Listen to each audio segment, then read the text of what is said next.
Hey there, everyone. Today we're going to dive into the interesting world of generational financial literacy, and you don't want to miss this. So buckle up and let's get started. First, let's define the generations that we'll be talking about in the video: Millennials, Gen X, Gen Z, and Baby Boomers. 1. Baby Boomers. This generation refers to people born between 1946 and 1964, which was during the post-World War II baby boom. This generation experienced significant social and economic changes, including the civil rights movement and the rise of suburban living. They're often characterized by their strong work ethic and focus on career success. Next up is Generation X, or Gen X for short. For those of us born between 1965 and 1980, we grew up in a time of shifting societal values and the emergence of new technologies. Our generation is often considered more independent and adaptable, having experienced the transition from an analog world to a digital one. We've also been called the latchkey generation due to the rise of dual-income households and an increase in single-parent families. Now, I was definitely a latchkey kid growing up, and I have fond memories of my mom tying the house key around a makeshift necklace on me to help me not lose it while at school. 3. Millennials. For those of you born between 1981 and 1996, you're also known as Generation Y. You are the first generation to come of age in the new millennium. You are digital natives, having grown up with the internet and other advanced technologies.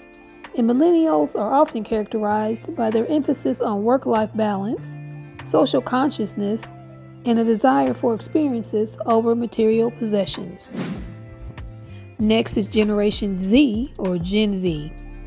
Finally, for those of you born between 1997 and 2012, you're Gen Z. You're the most recent generation and the first to have been raised entirely in a digital world. You have never known a life without smartphones, social media, and instant access to information. Gen Zers are typically viewed as more socially aware, diverse, and entrepreneurial than previous generations. So now that we've defined the generations, let's dive into the nitty-gritty of financial literacy across the different generations. A fascinating study from 2021 showed that 36% of Gen Z adults actually outperformed Millennials, Gen X, and Baby Boomer adults in terms of financial literacy. That's right, the youngest generation on the block is proving to be quite savvy with money. Now this got me thinking, what's driving this generational shift in financial knowledge, and what can we learn from it? First up is millennials and their advanced investing knowledge and cryptocurrency. What intrigues me the most about this generation is that they're the most likely to report having advanced investing knowledge and an understanding of cryptocurrencies as compared to the other generations. Now, if you really think about that, they're the first generation to grow up with the internet, so it's really no surprise that they do have this greater understanding of digital technologies and online financial platforms. So what's the takeaway here? Well, if you're a millennial, don't be afraid to tap into your tech-savvy nature and continue learning about investment opportunities and cryptocurrencies. For the rest of us, it's a reminder that we should always stay curious and always open to new financial trends, as they might just be the key to unlocking our financial potential. Have any of you invested in any cryptocurrency? If so, what has your experience with it been like? I've not done so, but I'm so curious about it, and I would love to hear your experience about it before I dip into it. Next up is Gen Z, their digital natives and their financial literacy. As mentioned earlier, this generation is outperforming others in financial literacy. Gen Zers are true digital natives, having been born and raised in a world dominated by technology. This has allowed them to access financial education resources online with ease, making them much more informed about money matters. But it's not just their tech savviness that sets them apart. Gen Zers have also witnessed the financial struggles of their parents and older siblings during the Great Recession, and that made them more cautious and conservative with their finances. So they're more likely to save, more likely to invest wisely, and to be mindful of their spending. I love that about you Gen Zers. So what can we learn from Gen Z? The key here is to be proactive in seeking out financial knowledge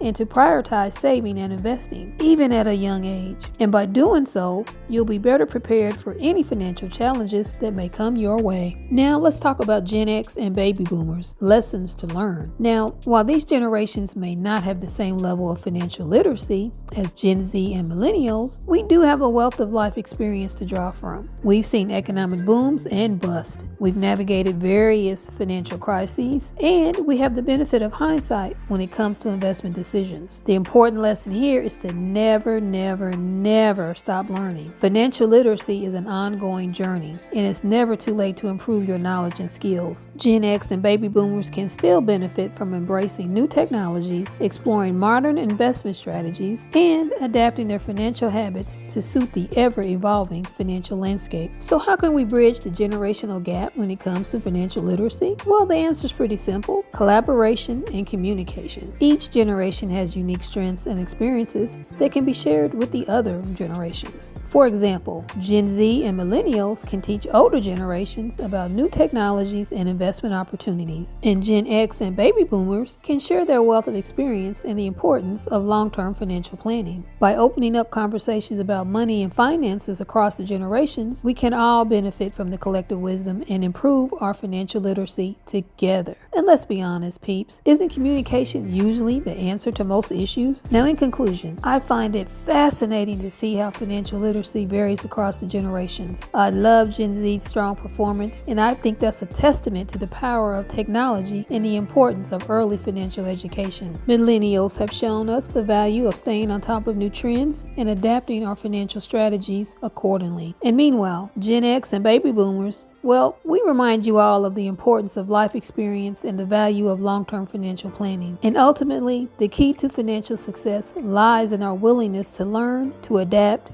and collaborate across the generations. So let's continue to share our knowledge, to learn from one another, and work together to improve our financial literacy and to secure our financial futures. That's it for today's video, peeps. I hope you enjoyed our dive into generational financial literacy. So give this video a thumbs up and share it with your family and friends. And if you haven't already, be sure to subscribe to our channel and hit that notification bell so you never miss out on future content. And remember, each new video in this Financial Literacy in America series drops Sundays at 12 noon Eastern Standard Time. And as always, I'd love to hear your thoughts on today's topic. Which generation do you belong to, and what financial lessons have you learned? Let's keep the conversation going in the comments below. Thanks for watching, and I'll see you in the next video. Until then, have fun, stay safe, and stay young. Bye for now, peeps.